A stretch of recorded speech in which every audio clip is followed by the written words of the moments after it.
Welcome to the Parenting Roundabout podcast for the week of October 18th, 2021.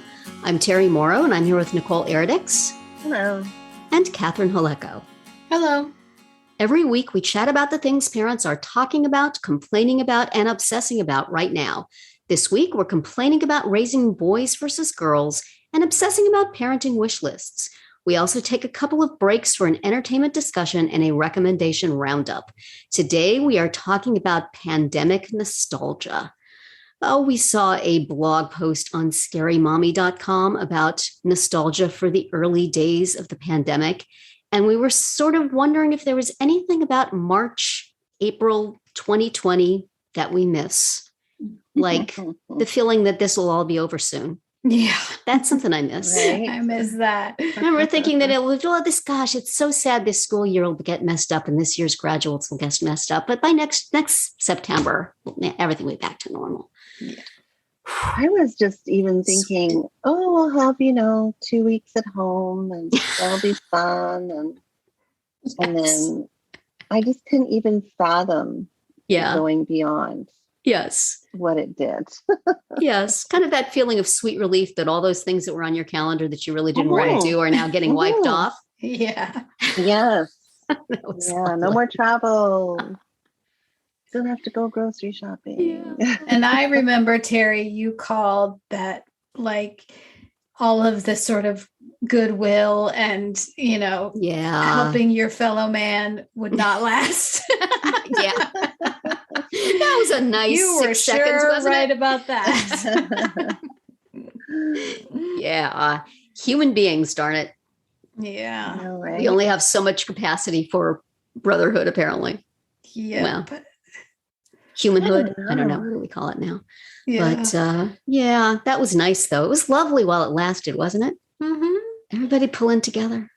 Yeah. I mean, if Giving there's each other anything, encouragement. if there's anything to miss, I think it would be that, that fleeting feeling of we're all in this together and we'll get through it together. Right. That didn't last, but Nope. it was nice for a few minutes. Nice while we had it. Yeah. Warmly remember any moment of that we can experience. I mean, I did like having my kids home. That was nice. Yeah. But it was kind of a strange time. Like we all just, because we weren't really working, we weren't really that productive because we were kind of in this holding pattern. Yeah. And the days just seemed to never end. Yeah. And just, with my daughter, she didn't want to be home. So I was dealing with some emotional upheaval. Yeah. Trying to manage that. I don't know if it definitely wasn't blissful. Yeah. Yeah. I mean, it was scary. Like, my kids were like, well, what's going to happen? How long is this going to last? Yeah. Like, what's going on? And I just had to keep saying, like, I have no idea. I mean, there's nothing that you can't compare this to anything. Yes. So I can't give predictions. That I don't know is so unsatisfactory to the young people. It's like you're the parent. That's your job. Yeah. Why what don't do you mean know? You don't know. It's like, there's never been an experience like this before in my lifetime. So right. Or my parents' lifetime. Like nobody knows, baby. Right. I mean, it definitely was an interesting time, but I don't think I have any kind of warm, fuzzy feelings about it. Yeah. Yeah, definitely don't need to go back there. I'm more warm, fuzzy for the before times, I guess. But yeah, I do kind of remember March, April 2020. Those are the months of my kids' birthdays, and just sort of secretly going, yes, I didn't have to plan parties for them because both of them were agitating to me. My daughter was turning 30 and she was very excited and she wanted to do certain things. And my son was saying, where are we going to go with my friends this year? And I was like, I got to plan this stuff. And then all of a sudden, nope, sorry, can't go anywhere. Darn. Next year, you'll have a great party. And then next year, they couldn't have a party either. Right. But it's coming up, man. We'd have to do something special next year. Do 3 birthdays worth of celebration. You gotta make up for it now. It's double the pressure. Yeah. We just went to my son's girlfriend's birthday celebration. And like for, I think 2 years, we said no because of, well, maybe they went last year, but it's like, it was one of those, nope, sorry, can't go. That now we can. So, which is nice. Yeah. But also, have I mentioned I have come to very much enjoy staying in my house and not doing anything? Nostalgic for when that was socially acceptable. Right. Now was it? Yes, it was, wasn't it?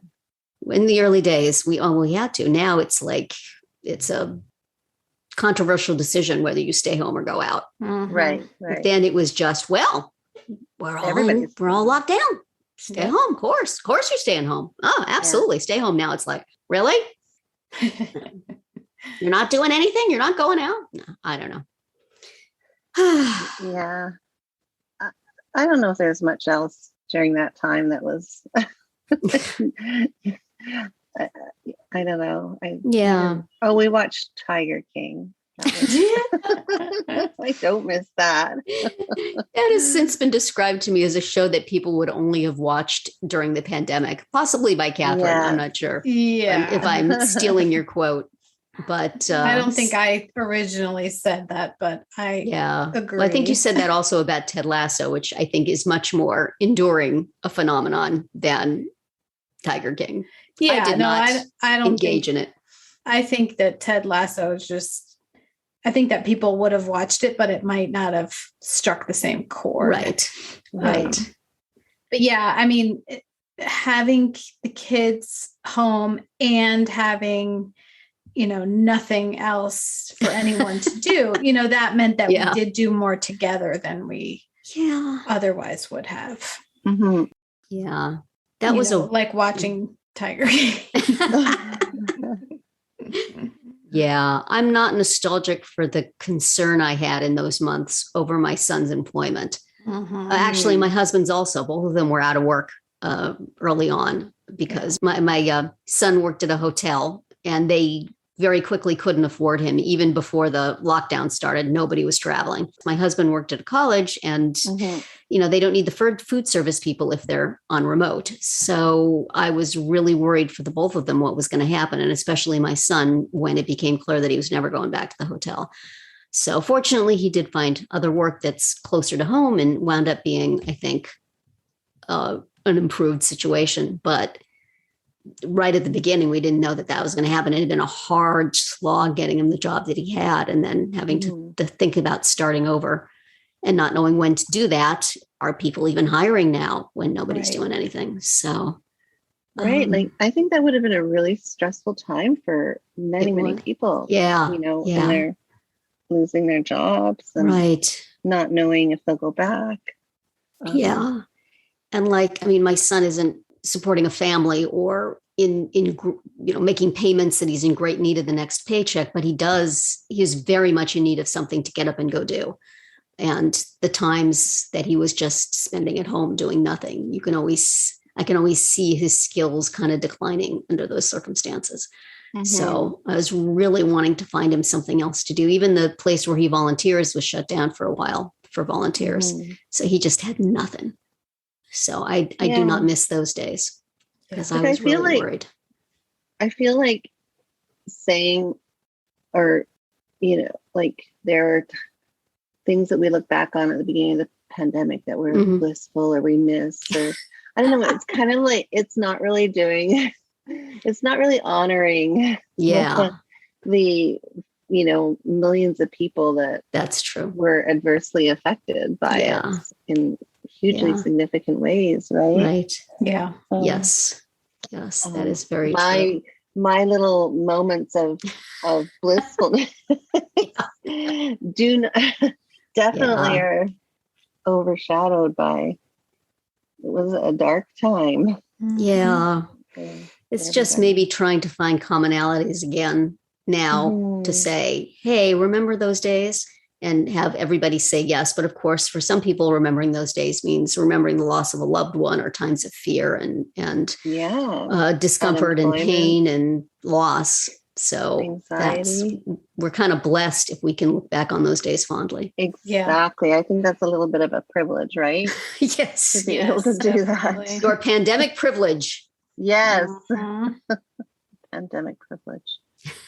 Yeah, totally. I mean, that's a whole other topic that we will not wade into right now. So we apologize for bringing this up at all. Just forget we said anything. But, we had to process it, talk about it. Absolutely. Yes. Work through it like everybody else. Right. That's what we do. We work through it so you don't have to. You can just go into your day now going, who would possibly be nostalgic about that time? Right. Exactly. I wonder what it would be like to go back and listen to our episodes. Oh, yes. Yes. Y'all can see what we thought early days. I remember the first episode we had about it was sort of like, should we say something about this thing that people are talking about that maybe is going to shut stuff down? Maybe we should have an episode about it. Yeah. Right. And then we had proceeded to have like 20 or 30 exactly. Well, it turned out to be a thing. The only thing that anybody could talk about. Yes. But for today, we're done talking about it. Yes. Pandemic's over, guys. Just move on. So that sounds like a statement of pandemic privilege to me, Catherine. I think you should atone. We wish. Yeah, that's not the case. But anyway, that's it for today's round 1. Tune in tomorrow for our entertainment themed round 2 with the aforementioned Ted Lasso, part of the discussion. And then come back later in the week to find out what we're complaining about, obsessing about, and recommending right now. We're always interested in what you have to say, so drop us a comment on our website, our Facebook page, or Twitter, where you'll find us at Roundabout Chat.